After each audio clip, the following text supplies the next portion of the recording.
friend, welcome back to my Kaninako Lifestyle Vlogमा र हजुर साथीहरूलाई नमस्कार। म कनिना भन्छ र तपाईँहरूले धेरै धेरै माया दिनुभएको छ मेरो च्यानललाई पनि र थ्याङ्क यू भेरी मच। र आज म चाहिँ छतमा आएको र मेरो छत चाहिँ मेरो घरको छत चाहिँ त्यति ठुलो छ, लामो ठुलो छैन र ठिकैको छ। आज चाहिँ म बाहिर जानु पाएन, आज चाहिँ म के देखाउँछु भने आज चाहिँ घरकै बेसी होइन अलिकति सानो भएको देखाउँछु। सिलगढीमा पुरा गरम छ, अब के गर्नु,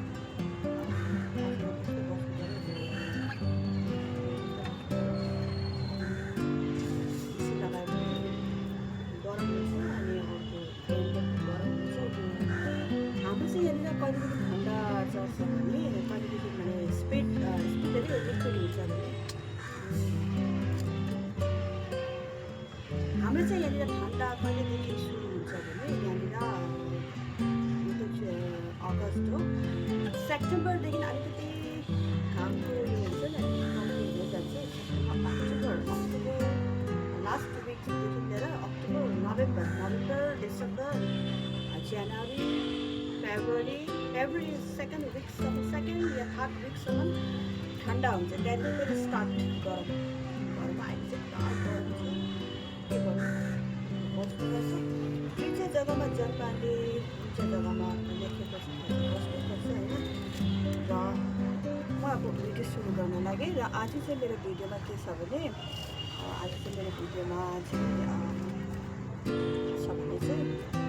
मैले नास्तामा के खाएँ, अब त्यो अरू चाहिँ चिया बनाएको, अरू चाहिँ बाहिर जानु पाएन र थ्याङ्क यू भेरी मच। यहाँनिर चाहिँ मेरो के छ भने यो चाहिँ एउटा गुलाब जामुन जस्तो हो, तर चाहिँ यो चाहिँ घिउमा फ्राई गरेको हो। यो चाहिँ सन्देश अनि यो चाहिँ छ मेरो के भने आलु र फर्सीको सब्जी अनि यो रोटी हो। यो चाहिँ मैले बिहानै बनाएको आलु र फर्सीको सब्जी र रोटी चाहिँ। अनि रोटी चाहिँ के छ भने अलिक कालो कालो देख्दैछ होइन, किन कालो कालो भन्दा चाहिँ मैले चाहिँ यहाँनिर आँटाको मात्र होइन मैदाको मात्र होइन, तर चाहिँ यहाँनिर मैले सबै कुरा मिक्स गरेको छु। बार्ली अनि अर्को मकैको आँटा अरू 3-4वटा मैले मिसाएको छु र हेल्थको लागि डाइरेक्ट गाउँ चाहिँ हामी खाँदैनौँ। अनि यहाँनिर चाहिँ छ अब मिठाईहरू यहाँ थुप्रै छ, र चाहिँ यहाँबाट चाहिँ म एउटा मात्रै खान्छु। अनि यहाँ चाहिँ छ चिया। म चाहिँ बिहानै उठ्छु अनि बिहानै नास्ता बनाउँछु यसरी।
आजलाई चाहिँ यति फेरि अर्को भिडियोमा आउँला है अर्को भिडियोमा भेटौँला र आफू चाहिँ बाहिर जानु पाएर त्यसै कारण भिडियो चाहिँ सानो भिडियो बनाउने र यो च्यानल यो सेकेन्ड च्यानललाई चाहिँ किनभने चाहिँ यो सेकेन्ड च्यानल मलाई मोनिटाइज गर्नु भएन तर चाहिँ च्यानलमा चाहिँ मेरो किचन च्यानलमा चाहिँ किचन च्यानल चाहिँ किचनको चिज मात्रै देखाउनु पऱ्यो त्यहाँदेखि किचनदेखि बाहिर देखायो भने चाहिँ युट्युबले थाहा हुन्छ मलाई र मलाई चाहिँ धेरै मन पर्थ्यो कि यो सबै च्यानलहरू चाहिँ अब आफूले जानु पर्ने हुनुको लागि सबै त भन्न पर्ने होइन र मलाई मन पर्थ्यो कि पैसा आओस् कि नआओस् हो आओस् कि नआओस् आशा गर्छु तर चाहिँ युट्युबमा चाहिँ आफ्नो मेमोरी हुन्छ नि युट्युब जबसम्म छ र आफ्नो भिडियो छ भने चाहिँ आफ्नो जो मेमोरीहरू हुन्छ नि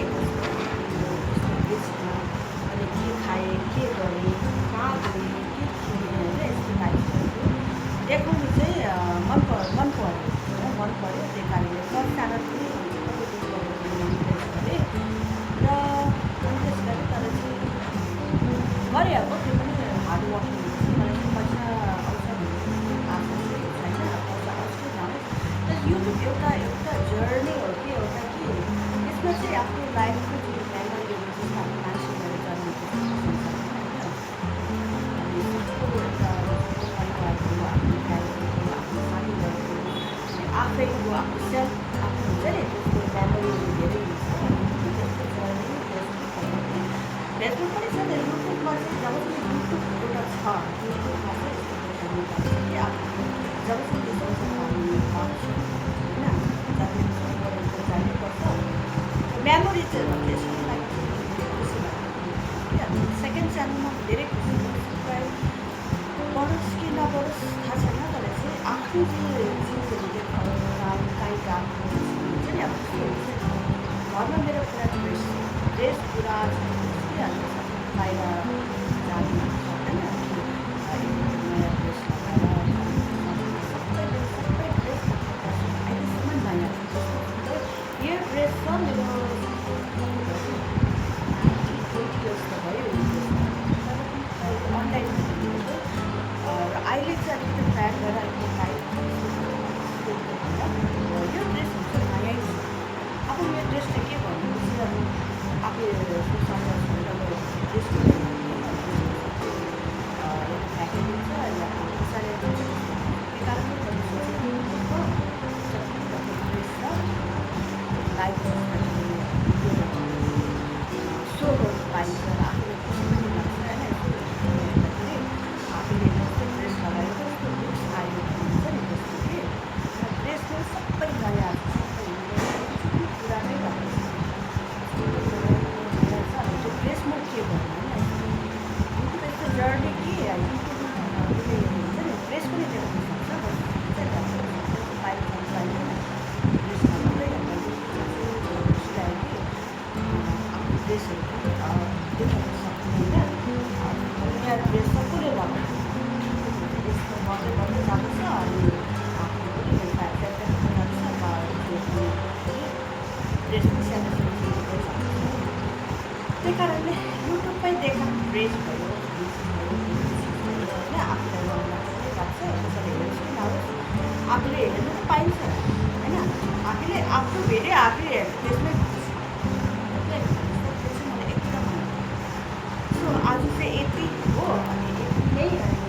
नेक्स्ट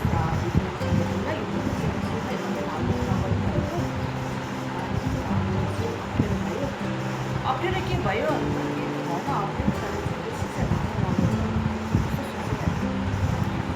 र आजलाई यति so bye friends see you in next video हो नेक्स्ट भिडियोमा हाम्रो चाहिँ के छ भने हामीले चाहिँ फ्ल्याग गरेर ठुलो छैन कि पुरा ठिकैको छ फ्ल्याग घरमा बाहिर चाहिँ बाटो छ, बाटोदेखि बाहिर चाहिँ जान सकिन्छ र छेउछाउमा त्यति घुम्ने जग्गा छैन र यहाँदेखि लिएर बाटोदेखि लिएर